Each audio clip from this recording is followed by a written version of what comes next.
Side crunches, Russian twists, every love handle workout the internet ever served you. Your diet's cleaner than it's been in years, and that stubborn roll along your waist hasn't moved an inch. Here's the honest reason, and it's going to save you a lot of wasted effort. You cannot crunch love handles away. Not because you aren't working hard enough, because burning fat off one chosen spot isn't something your body can do. But that does not mean they're stuck there forever. It means you need a smarter approach than another ab workout. Let's weigh it up. Love handles are simply fat stored over the oblique muscles at the sides of your waist. And spot reduction, losing fat from one area by exercising it, has been tested for decades, and it doesn't hold up. Your body pulls fat from all over, in an order set largely by your genetics and hormones, exactly as we covered in our face fat and belly fat videos. For a lot of people, the love handles are an easy on, last off area, one of the first places fat lands and one of the last to leave. And no wrap, cream, or waist trainer changes that either. That's just the spot reduction myth in a package, the seam debunked shelf we pulled apart in our fat burners video.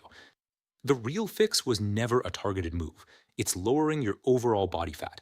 And here's the honest, research backed way to do it in 4 parts. Nothing else works without this one: a calorie deficit, eating a little less than you burn. But how you get there decides whether the fat stays off. Crash dieting backfires. It strips muscle and can stall you, which we covered in our starvation mode video.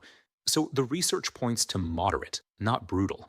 A sustainable deficit that lands most people around 1 to 2 pounds of fat loss a week, in line with CDC guidance, is the honest target. Then protect your muscle with protein.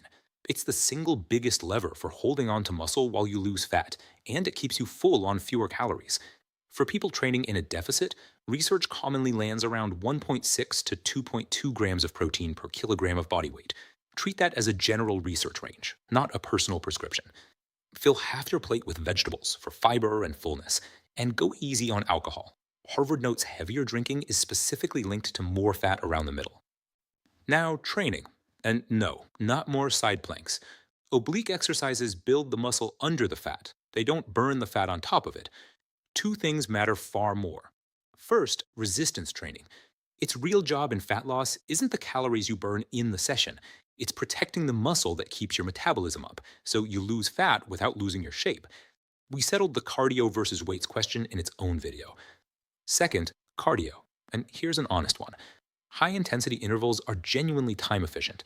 Studies find they can deliver fat loss results comparable to longer, steady cardio in less time. But be skeptical of the afterburn hype.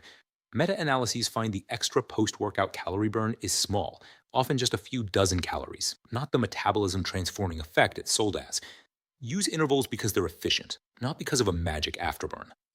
And don't ignore the quiet one: NEAT, all your non-exercise movement. Walking, stairs, even fidgeting. It can add up to hundreds of calories a day.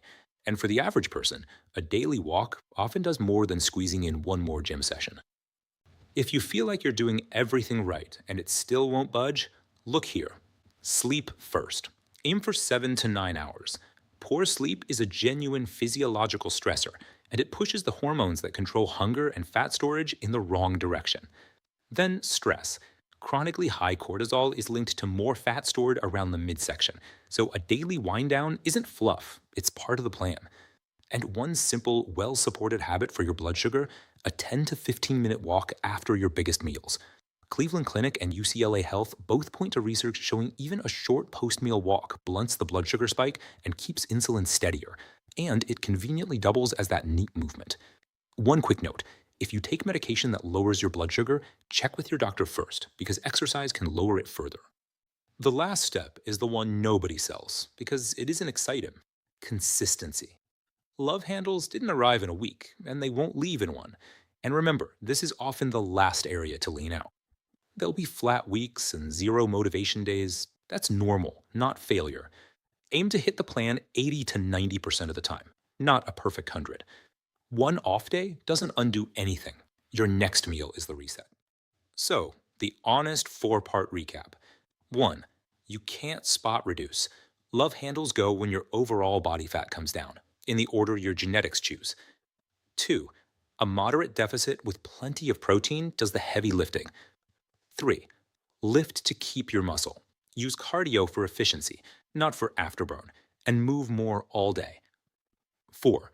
Protect your sleep, manage stress, walk after meals, and be patient, because this area is usually last to go. Do the boring things consistently, and the stubborn fat follows. That's love handles weighed up honestly. No gadget, no shred, just what the research supports.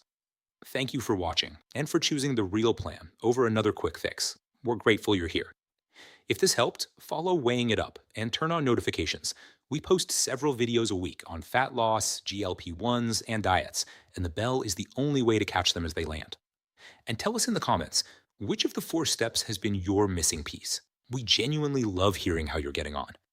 Until then, we read the studies, we check the prices, and we weigh it up.